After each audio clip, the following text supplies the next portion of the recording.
Hello, আসসালামু আলাইকুম। সপ্তম শ্রেণী ডিজিটাল প্রযুক্তি ক্লাসে আরেকবার তোমাদের স্বাগতম। আজকে আমরা তোমাদের শিখন অভিজ্ঞতা 5-এর আমি যদি হই রোবটের সেশন 3 সমস্যার সমাধানে অ্যালগরিদম বানাই। অ্যালগরিদম একটা খুব মজার জিনিস। আজকে সেই মজার জিনিসটাই শিখবো। তাহলে চলো দেরি না করে শুরু করা যাক। আমরা বাসায় গিয়ে বেশ কিছু সমস্যার তালিকা তৈরি করেছিলাম, তাই না? এর আগের ক্লাসে সেই সমস্যাগুলো প্রযুক্তির মাধ্যমে সমাধান করা সম্ভব। এবার আমরা একটি সমস্যা নির্বাচন করব যেটি সমাধানের ধাপগুলো অ্যালগরিদম দিয়ে লিখব।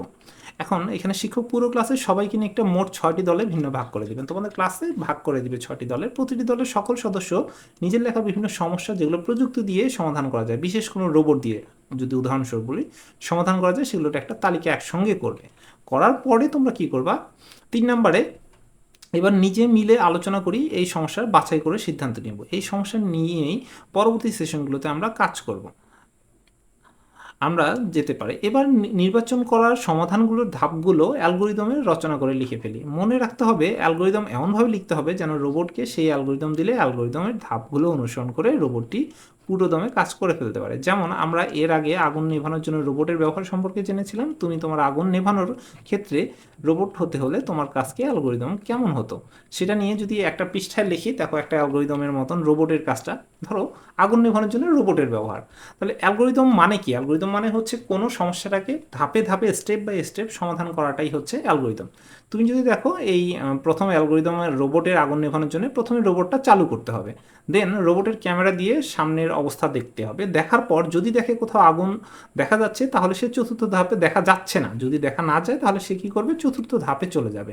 আর যদি দেখে সামনে আগুন দেখা যাচ্ছে তাহলে রোবটের পাইপ দিয়ে পানি প্রবাহ করবে এবং আগুন নেভা পর্যন্ত পানি ঢালতে থাকবে এবং চতুর্থ ধাপে কাজটা শেষ করবে। তাহলে এটা হচ্ছে অ্যালগরিদম। এখন তোমার যে সমস্যাটা আছে সেই সমস্যাটার অ্যালগরিদম তুমি করতে পারো।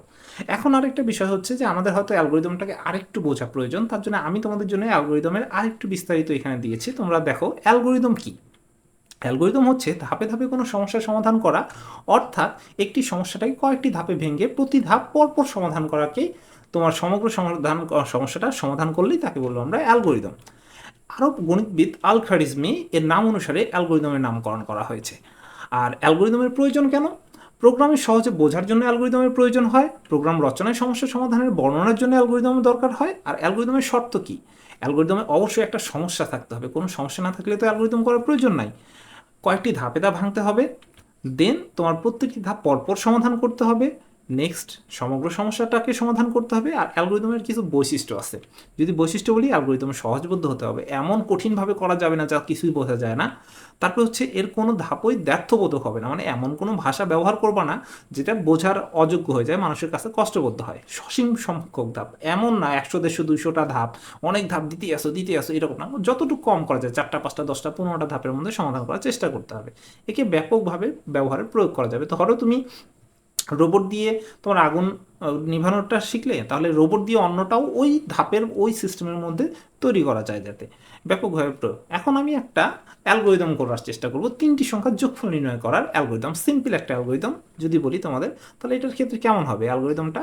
দেখো, প্রথমেই ধাপ 1 শুরু, তারপর ধাপ 2-এ 3টা সংখ্যার তাহলে মান তোমাকে নিতে হবে, নিলা। ধরো 3টা সংখ্যার মান নিবা, তারপর সংখ্যাগুলো যোগ করবা। তারপর তোমার কাজ কি হবে? যোগ করা। যোগ করার পরে যোগফলটা তোমাকে ছাপাতে হবে এবং ফলাফলটা তোমাকে দিতে হবে, এবং ফলাফল দেওয়ার পরেই তো আমার কাজটা কি হয়ে যাবে? শেষ হয়ে যাবে। তাহলে এটা একটা অ্যালগোরিদম। আশা করি অ্যালগোরিদমের বিষয়গুলো তোমরা বুঝতে পারছো, এবং অ্যালগোরিদম যে কত সহজে করা যায় সেটাও তোমাদের মাথায় চলে আসছে। অ্যালগোরিদম নিয়ে আর কোনো যদি সমস্যা থাকে অবশ্যই কমেন্ট বক্সে জানাবা। আর আমাদের ফেসবুক পেজেও যুক্ত হও, আমরা আরও অ্যালগোরিদম করবো প্রয়োজন হলে। সামনে আমাদের প্রবাহ চিত্র আছে। পরবর্তী ক্লাসে আবার দেখা হচ্ছে। ধন্যবাদ সকলকে। আসসালামু আলাইকুম।